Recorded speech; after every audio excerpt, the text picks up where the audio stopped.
This show is brought to you by MTN. For your everyday moves, try this new MTN app. MTN, SA's best network. I'm Antony Makins, and this is the TechCentral Show. TCS is brought to you by MTN Business. Visit www.mtnbusiness.co.za to learn more about their products and services. We thank them for partnering with the show so we can bring you these great interviews. Artificial intelligence is having a profound impact on the way that work is done. Organizations, on the one hand, are having to redefine their processes and job descriptions to fit this new paradigm. Employees, on the other hand, are having to grapple with new tools and new ways of thinking that are changing how they approach their daily tasks. Here to speak about how this evolution is progressing in the IT sector is Antony Makins. He is the Group COO at TForge and Chair of the Special Group on AI and Robotics at the Institute of IT Professionals, South Africa. Antony, good morning and welcome to the show. Morning, Nati. It's an honor to be here. Thank you for inviting me out and having a chat today. It's really a pleasure. Thank you. Thank you. It's a pleasure to have you here. Antony, could you start by way of introduction? Could you tell us about your background as a technologist and what TForge does? Well, I've been in business, Nati, for a lot of years, going on 36, 38 years. As you can see, I have a lot of wisdom. The grey has become silver. I, in fact, got into technology through the environment that we're sitting in, which was television broadcast engineering, but that then went on to utilization of computers for graphics, and that was the end of that. I got the technology bug bit. I then progressed into, and I'm giving my age away a little bit, in those days we didn't have PowerPoint. So I used to scan slides for corporate companies and then do 2 and 3D graphic design for them. Okay. And they would then use that for training and management improvement programs. So I got into technology that way. And then one of my biggest customers said to me, okay, well, you come and sell our technology. You kind of like a marketing assistant to us.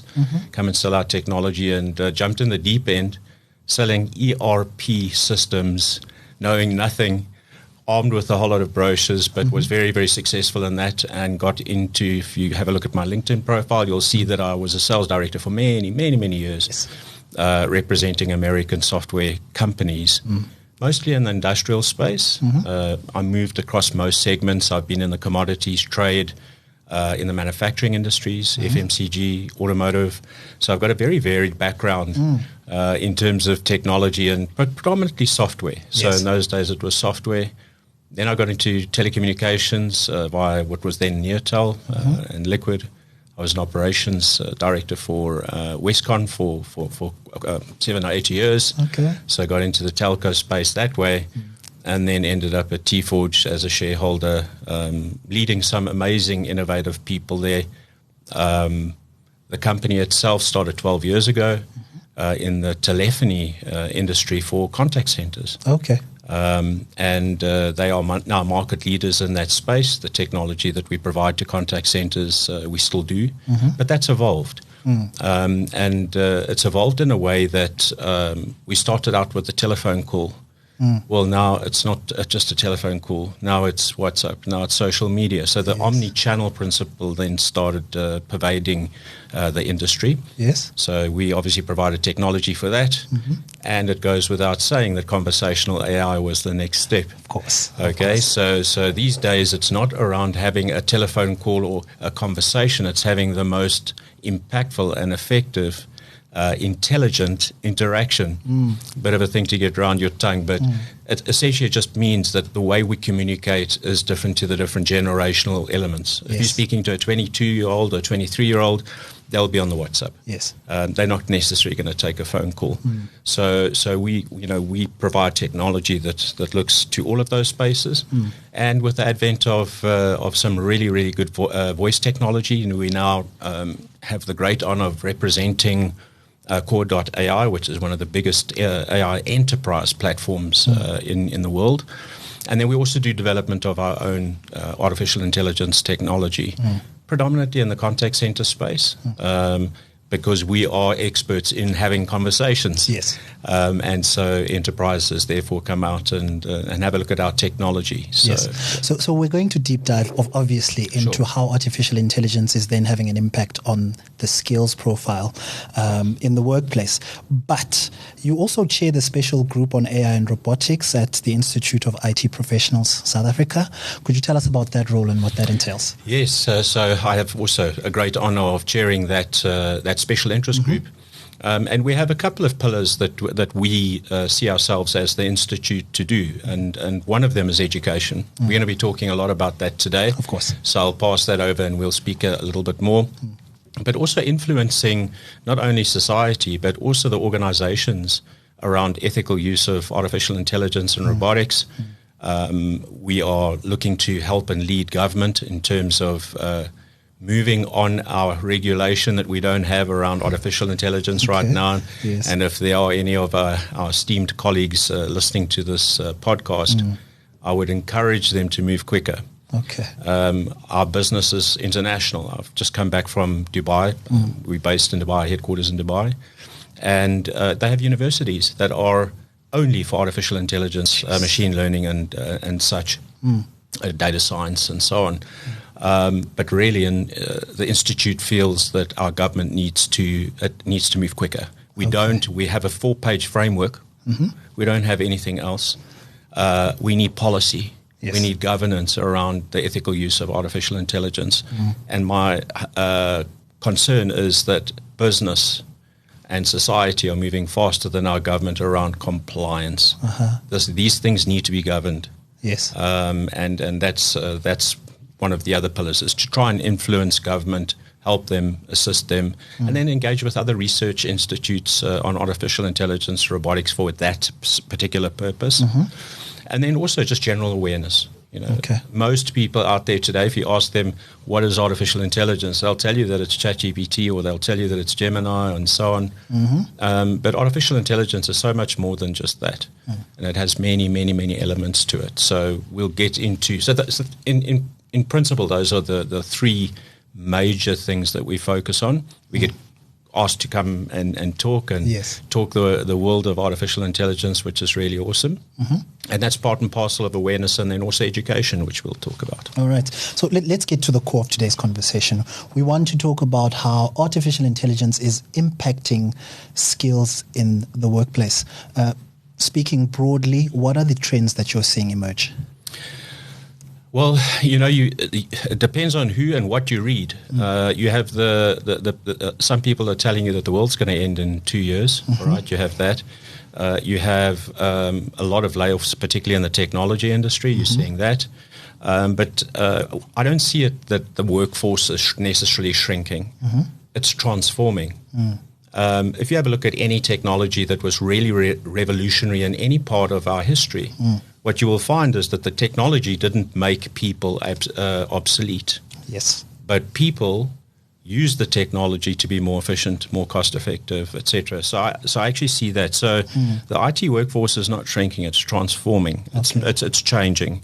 I honestly believe in the next 18 months to 24 months, if you are not educated on the basics of artificial intelligence and that you are comfortable utilizing tools beyond just the ChatGPTs and so on, then I think you are going to be found wanting in terms of employment and so on, because that is going to become a requirement. In a job description, there will be a requirement for that. So I think it's transforming, and I think people really, really need to not be scared, but get on board, learn, get to understand, hit YouTube. Yes. There are so many free resources today, LinkedIn, all of these social media channels and so on that offer free courses, even if it's just around awareness. Jump on there and get to understand it, because if you go to an interview for a job and you get asked, okay, well, do you have any experience in machine learning, or do you have any experience in any form of data science or artificial intelligence, and you say no, I can assure you, you will unfortunately be left off the shortlist. One of the best descriptions I heard was that artificial intelligence is not threatening your job, but the person who's threatening your job is the guy who is as good as you are, but also knows how to use artificial intelligence to make themselves even better. That's 100% correct. So, but there is a mindset shift, isn't there, between executing a task as a worker and using AI tools to perhaps orchestrate or coordinate work. Can you tell us about that shift that has had to take place? Yeah, in fact, I'll talk about one that's very, very close to home. And you're seeing a lot of press about that merely because the big aggregators are putting a lot of this information into social media. If you go onto Facebook or any of the social media channels, you'll see that. You'll see the mass layoffs. Yes. Oh, well, if you want to be a computer scientist, apparently the registrations for computer scientists have gone off a cliff because people are realizing that software engineering component is actually going to diminish. People think it's going to disappear. It's not. I remember I told you about transformation. It will diminish. Yes. What does that mean? Well, if you look at software development and technologies that the aggregators are bringing out, I'm talking about the Metas and I'm talking about the Googles and so on. Google anti-gravity.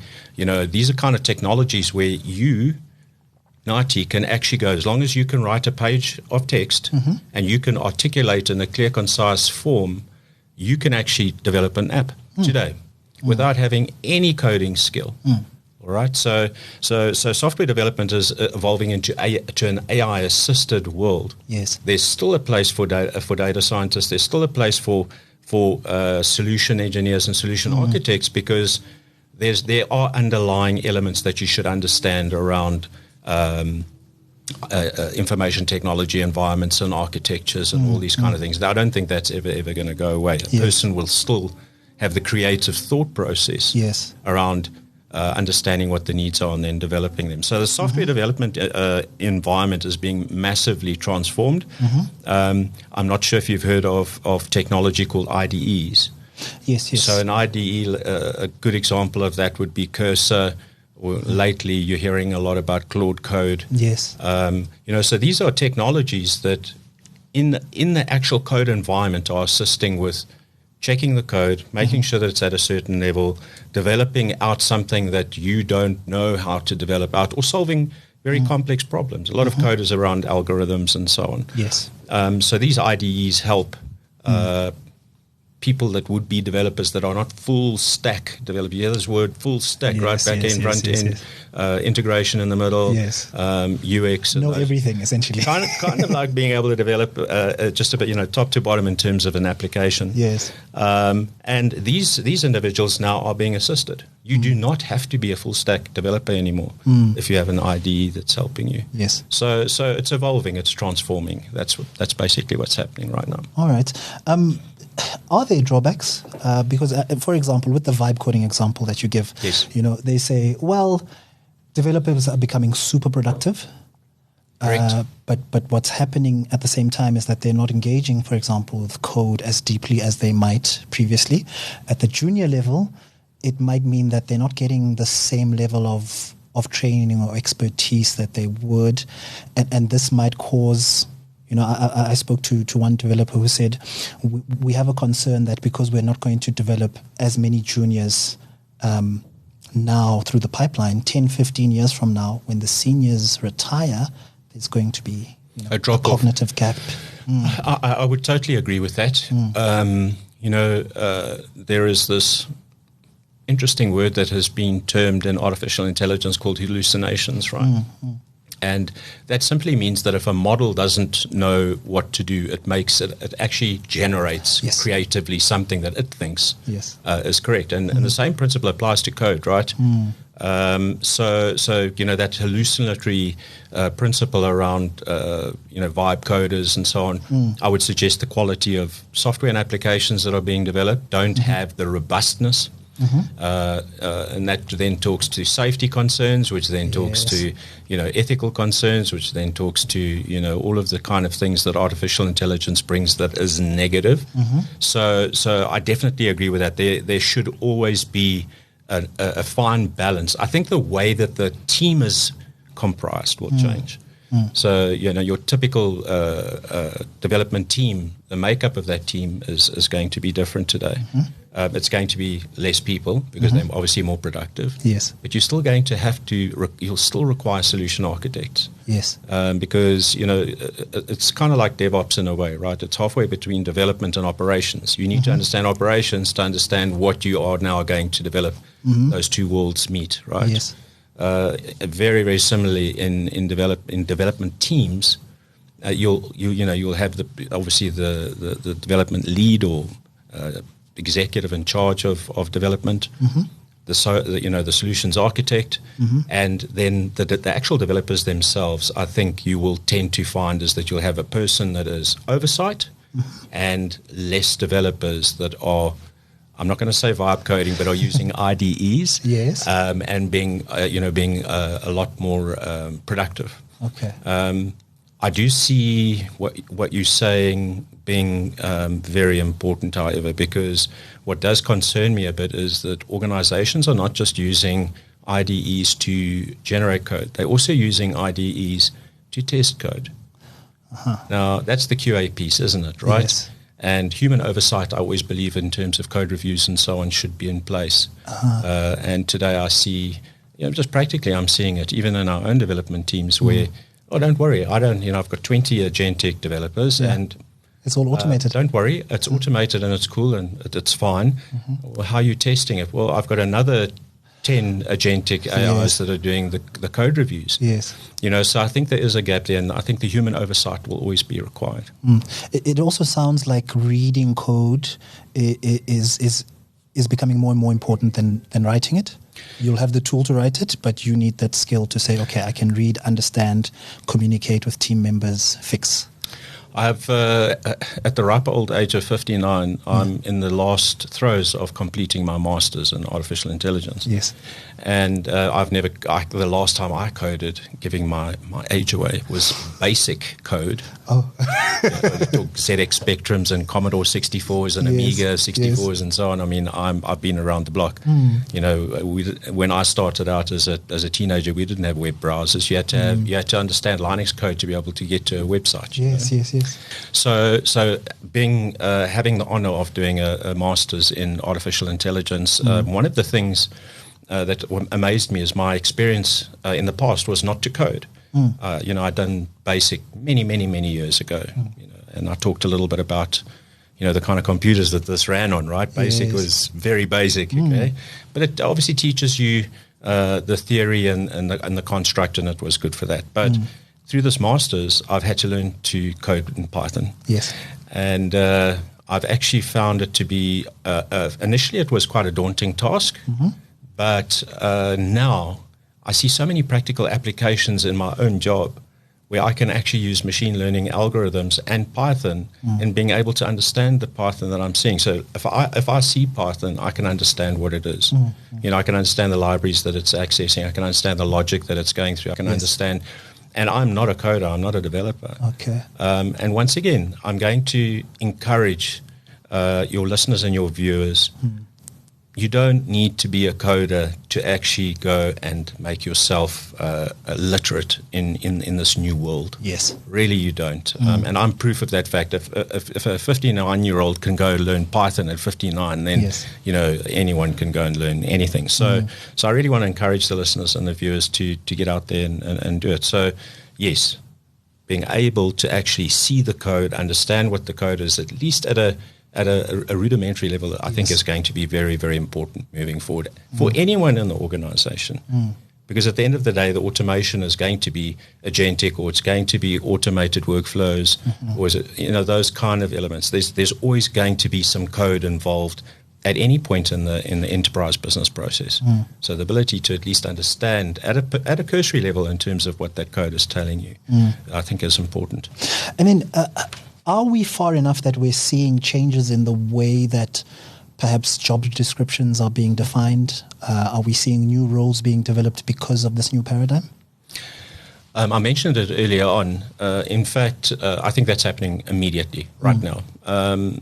In my experience, being around the world and engaging with CEOs and so on at fairly large enterprises, CEOs are really at a tipping point, and I feel for them because their boards are putting them under a lot of pressure to deploy artificial intelligence technologies and platforms within the business to get the gains, to get those, all of those efficiencies and reductions in cost and so on. So the CEOs are under a tremendous amount of pressure. And this is where governance plays such an important role. Yes. AI policy, corporate AI policy. One of the first things I ask these CEOs, do you have an artificial intelligence policy? Do you have governance within your business? Where does it fall within your construct and your enterprise? And so they're under a tremendous amount of pressure. So, of course, where do they go? Well, if they go to the chief of staff or the chief human resource officer and says, I need 5 developers that can vibe code tomorrow, and business, you need to give me 10 ideas where we can utilize artificial intelligence. And I'm afraid to tell you, this is a startling fact. Research that's been conducted around the world indicate at an enterprise level that around 80% of artificial intelligence initiatives fail. They fail. Okay, so we're getting, you have all of this hype and all this kind of stuff. And the reason that that's happening, there's a few reasons. Okay. One of the reasons that are happening is enterprises' data stores are very, very dispersed. So, the big data principle, and it was always, well, let me do something, but I won't do it this year. We don't have the budget for it. So what ends up happening is you have all this data dispersed all over the enterprise. Artificial intelligence needs good, clean data. All right? So the first step, policy, governance, and then a data policy. Because if you don't have the data in the form that you require it, then guess what? You're going to go and hire yourself some machine learning experts or some data scientists. Yes. They have to do that first, and then you're on a solid foundation to then go to deploy artificial intelligence. So when I speak to these CEOs, that's what I kind of ask them. Now, why am I telling you about my experience in terms of these CEOs? Well, where do they get the staff? Where do they get the staff that are qualified to do these things? Data scientists today are very, very, very expensive and there aren't that many of them. Okay, and this is once again where I come to government in terms of being the seed to a lot of this. In the UAE, they have universities that only teach data science, artificial intelligence, deep research, machine learning, to universities that do this because they've recognized that there's going to be a requirement. So you talk about skills and how the workforce has to transform. Not only that, the people that are going into institutions today absolutely must go into environments that involve computer science. They have to. So back to the CEO, what does he do? Well, he has a limited pool. His data isn't in the construct that it should be. He's being forced by his board to do something. And at the end of the day, he does something, and unfortunately, it's rocky, and then it fails. He doesn't get all the results that he was looking for. So, I mean, there are many levels to this. You said government has to come through with policy and regulation to kind of spur the rest of the market on. What's your view on education, the education system? Higher education, I know there's a skill shortage. We're not producing enough. But also, are they producing the right type of skills where they are being, where the output is? Artificial intelligence will disrupt anything where there are distinct frameworks. Okay. Let me explain to you what I mean. I have my son's best friend says he wants to be a lawyer. And I go to my son and say, well, by the time that individual, he's 14, by the way, by the time you get to university, will we have lawyers? Okay, so should I go and learn law? Nothing against lawyers, by the way, guys. Of course. But let me explain why. Any element that has a very, very strict framework, medicine, law, accounting, great example, accounting, any element that has a very, very strict framework can be ingested into an artificial intelligence model. And so the disruption will come to those industries first. Yes. I can tell you now already, you can get an artificial intelligence legal expert to give you an opinion. Yes. A governance, an opinion over a contract or whatever it may be. You can have that today. Mm-hmm. So I think, Nati, what you're asking is very, very important is, are we making sure that through the primary school system, the high school system, then into the tertiary school system, are we guiding our children in the right way? Are we teaching, is there enough focus on maths and science? Okay. Because unfortunately, artificial intelligence is really around mathematics and statistics, right? So we should be encouraging the fun part of that and leading them in a path that eventually leads them to that place where maths is actually fun. Science is fun. Yes.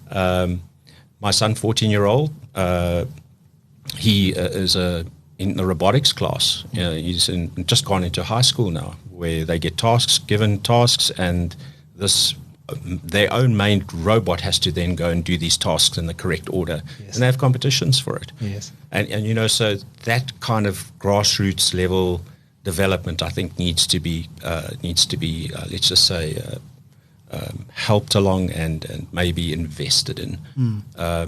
Because those are the careers of the future: robotics, artificial intelligence, and anything to do with data. Those are the careers that any aspiring individual should be actually looking at moving forward. I think going into functional type careers, I think you're going to see a big drop off in terms of that as well. Because as artificial intelligence starts disrupting these industries, the need for those kind of people to do that is going to become less and less. Yes. The general practitioner, what does the general practitioner do? You Diagnosis, walk in. What's your heart rate? What's your blood pressure? Let me feel your temperature. Yeah. That's a very transactional, procedural element. And I'm not saying that artificial intelligence is going to take over doctors, guys. So just hold fire there. But it will. Yes. Over time, it will. Exponentially, this technology is growing. So yes, it will. And definitively, where there are frameworks, where there are strict frameworks, it will disrupt that industry. But more than just, it's one thing to say young people need to shift their perspective in terms of the careers they want to go to in the future. However, even in traditional careers, yes, they'll be disrupted, but there'll still be a need for them.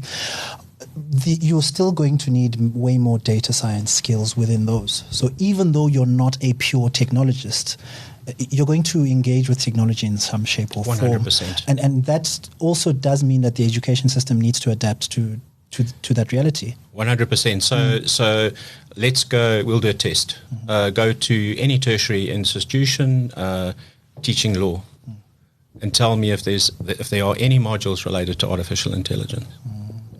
They might be there from a governance standpoint. That governance that doesn't exist. You know, that law that doesn't exist that I need so badly? Yes, that will be there. But you're 100% correct. How can I use artificial in a legal, transparent, ethical way in my career that moves either the corporation that I work for forward or expands my career? Okay, so yes, that transformation has to happen. The transformation has to happen at primary school level, has to happen at high school level, and at tertiary level as well. And not just, we don't do that because that's part of computer science. I'm not doing a BSc computer science. Yes. Guess what? There's going to be a component of that computer science, and you're right, in every single segment of business or skill set. It has to be there. Yes. It's going to be there, because how do I compete against you if you've got a better understanding of artificial intelligence? I can't compete against you. I just simply won't. So that educational aspect is very important, that exposure. Very, very much so. Another aspect that I think is really spoken about are the sectoral training authorities. And these are the people, because yes, we want to train, the newer generations coming into the workforce, but the people in the workforce, the people who've been here for 10, 15, 20 years, usually rely on sectoral institutions or private institutions to kind of up their skills. Do you think there's there's fast enough adaptation happening there as well. I think you know what my answer is going to be, and my view is no. Jeez. No. And that's why, at the Institute, what we're trying to do is to create awareness. What this is it's not fear-mongering. Yes. That's not my intent, okay? It's actually excitement. What on earth drives a 59-year-old to do a master's in artificial intelligence at the age of 59? What? Yeah. It's exciting, man. It is so exciting. Yes, it's daunting. Yes. It's, was I an A student in mathematics? Absolutely not. Okay. Was I a coder? Absolutely not. But it's just given me a different perspective in terms of how you solve problems, both at work, anywhere. And you can start seeing the applications of some of these base elements that I've learned. So really, I want to encourage people. But to answer your question, no. The people that are teaching, in fact, the people that are leading. When I say people that are leading, the professors, the doctors, the academia that are out there, they have a role to play in changing things like syllabuses at primary school, at high school, and also at a tertiary level. Every single tertiary institution in each of its faculties should be asking the question, what should I be incorporating in the syllabus for this particular faculty that has artificial intelligence in it? I had the wonderful opportunity in Dubai to attend JITEX 25. I don't know if you've ever attended JITEX. No. It is something on the bucket list that any of your viewers or yourself, Nati, must do. If you think of Gallo Manor, our conference, big conference center in Midrand, think of 25 times that size. 25 halls, the size of Gallagher Estate. Yes. Okay, 25 different halls, packed full of technology, robotics, artificial intelligence, networking, engineering, computing, data center, whatever it may have been. And I had the wonderful opportunity of attending a sort of fireside chat between, yes, I'm going to say it, the Minister of Artificial Intelligence for the United Arab Emirates. Oh, wow. There's a ministry for artificial intelligence. Jeez. Now, let's take that one step further, which absolutely shocked me. He indicated that he has chiefs of AI in every sector in government. So think of, Education. it doesn't matter if it's education, it doesn't matter if it's water, traffic, any of the elements that are in the metropolitan purvey. Yes. Dubai, Abu Dhabi, whoever it may be. Every single, if you in roadworks, you're going to have a chief of AI in that sector that's going to guide you. How awesome is that, eh? And then you wonder why things just work in Dubai. Why you can walk through a gantry without even showing your passport. Yeah. They know it's you. And they know that it's you. The amount of artificial intelligence and data science that's behind that is enormous. Okay? But it's because it's been inculcated into the public sector. There's a chief AI that's there that's constantly in meetings that are looking for opportunities to deploy technology to do what? To make the community's environment easier, better, more enjoyable. And their mantra is the following: you should never, ever be aware of the artificial intelligence. Of course. That's a big mantra for them. A great example, as I've indicated, is the intelligent ID system coming through Dubai Airport. You enjoy it because it's convenient. You don't have to stand in the line anymore. You don't have to wait for that guy that doesn't want to greet you, and then the whole stamp and check you as though you're a criminal. That whole horrible feeling. Yes. It's gone. You walk up, you look at a green light. There's a camera there. You either have your Emirates ID, or if you aren't registered in the Emirates, then obviously just the passport just gets put, just your facial area, just put it onto a panel, and the gate's open. Jeez. And that's real. That's happening right now. So for the viewers and for the listeners, get to JITEX if you can. JITEX is actually going global now. It used to only be in the GCC, in the UAE. Yes. I think there's one in Kenya coming up very, very soon.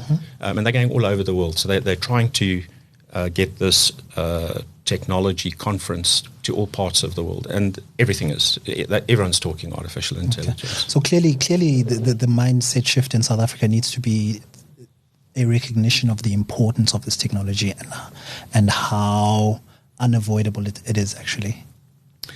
My concern, and I'm going to state this on the record, I have a great concern for what are we going to do? Unemployment is already at, I think it's 29, 30%, somewhere around there.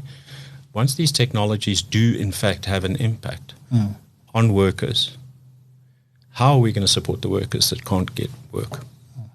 Okay, we can't support them right now, but this technology is going to move that forward very, very, very fast. How can we use the labor force? How can we upskill the labor force? How can we create jobs? I know that's a very, very big element today in our society. So artificial intelligence through its automation, yes, it will. People are going to lose their jobs if they don't transform. Okay, and that's the key thing once again. So even if you're unemployed, hit YouTube and type AI. Yes, educate yourself.